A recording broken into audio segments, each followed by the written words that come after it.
Yo, what is up guys? Welcome back to the channel, and in this video I'm going to be showing you how you can find your favorites on TikTok.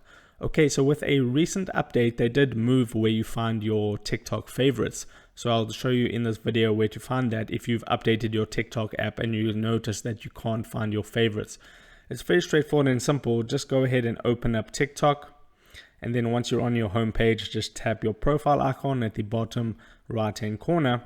And previously the favorites was like right around here where that red circle is, but now it's moved and you need to tap on this button right over here.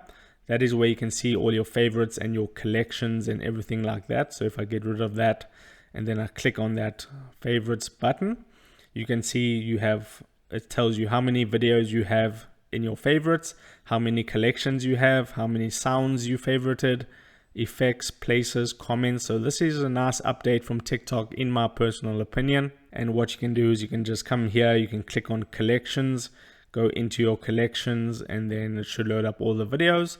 Then you can simply just go ahead and watch one of them again if you want, and that's all there is to it. So that's the new location of the favorites on TikTok. I've done a few videos on this topic, but this is the latest and the most up-to-date version. So if this video helped you out, don't forget to drop a like onto this video and subscribe for more, and I'll see you in the next video. Take care.